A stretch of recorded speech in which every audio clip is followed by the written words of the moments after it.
Jackson's fifth-year option, saying he, quote, guarantees it will happen before Monday's deadline. The QB already has an MVP and has led Baltimore to the playoffs 3 straight years, but is just 1-3 in the postseason. Now joined by 5-year NFL vet and draft expert for NFL Network, Bucky Brooks. Bucky, so good to have you. Earlier this week, you suggested the Ravens consider moving up in the draft for Justin Fields and letting Lamar kind of graduate when his rookie deal expires. So can you please elaborate on your stance? So Eric DeCosta said something early in the week where he talked about the challenges of fielding a Super Bowl team when you have a quarterback on a big deal. And so the Ravens may pick up Lamar Jackson's fifth-year option, would ensure that he is on the team through 2022. But this would be a great opportunity with 2 first-round picks to maybe get his successor in place if they can't get a deal done. And so the Baltimore Ravens have always been a franchise that have been able to take value picks in the first round, and they parlay those picks in the Pro Bowl. We've seen them do that time and time again. And so if there's a scenario where Justin Fields or Trey Lance is available, the Baltimore Ravens have an opportunity to grab a quarterback, keep him on a rookie deal, because what we've seen in the last 10 years, 8 of those teams have had a quarterback that was playing on the original rookie contract. Teams will tell you the easiest way to build a Super Bowl contender is to have the quarterback playing on a cost-effective deal, because it allows you to really commit the assets to build up the rest of the team. O-line, playmakers, defense, you do those things. So Lamar Jackson on the 5th-year option, $23 million. The going rate for those high-end quarterbacks, we're talking about $40 million now that Dak Prescott has got his deal done. So if there's some kind of contract impasse, the Baltimore Ravens could have a backup plan in place, which would allow them to continue to field a Super Bowl team with a young quarterback in place on a team-friendly deal in a system that has also helped young quarterbacks play at a high level, because we saw with Alex Smith, Colin Kaepernick, and now Lamar Jackson. So Bucky, I want to make sure I'm hearing you correctly. Now, Lamar Jackson has 37 starts. He's 30-7 in those starts. He's won 2 division titles. He's a league MVP. He's a two-time Pro Bowler. Only Patrick Mahomes in 46 starts, who's 38-8.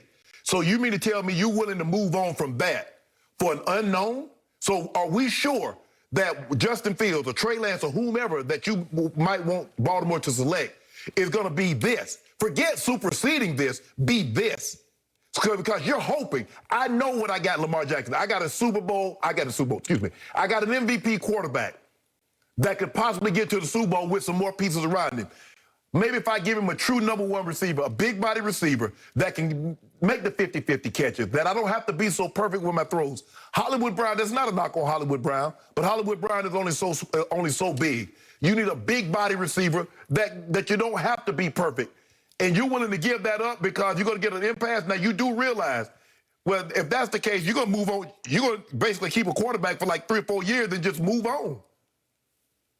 Yeah, that's what we're saying. We're saying it's the collegiate model. And look, Lamar Jackson is a tipping point, but this is really something that is a holistic plan when it comes to quarterback. For instance, I could just as easily make the same case in Cleveland when it comes to Baker Mayfield. Baker Mayfield, if you don't feel like your quarterback is great, then you don't necessarily commit great dollars to him. The price tag is now $40 million for that quarterback. Whoever comes next, that's what the going rate is. That's where the negotiation starts.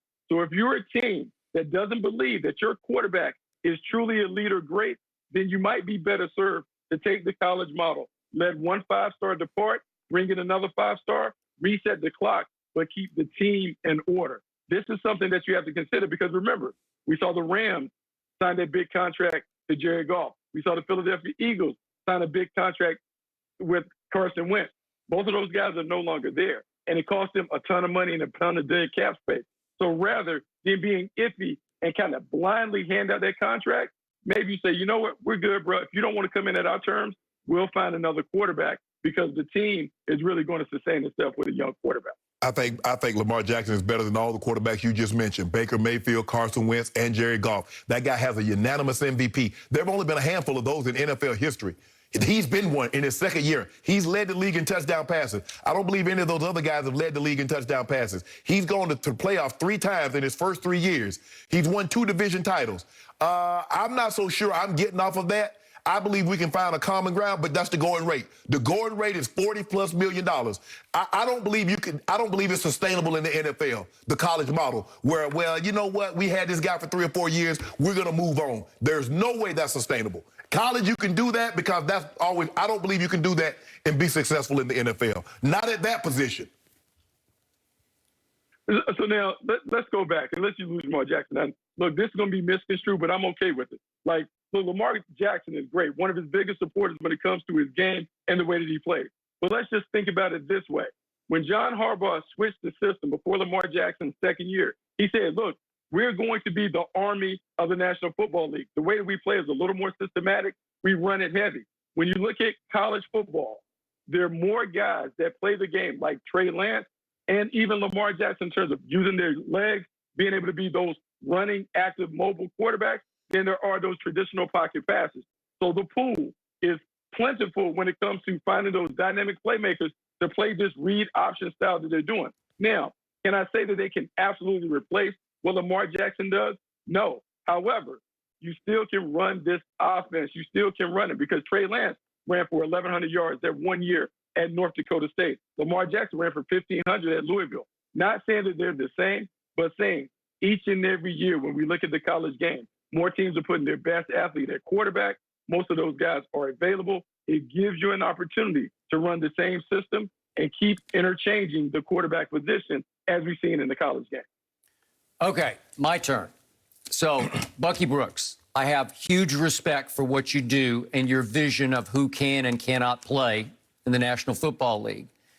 I very much disagree with your position on this, but I understand it has some merit here. And by the way, just a quick point of order, why would John Harbaugh have to say on a show, I guarantee we're going to give him his fifth-year option? Why wouldn't you have just done it?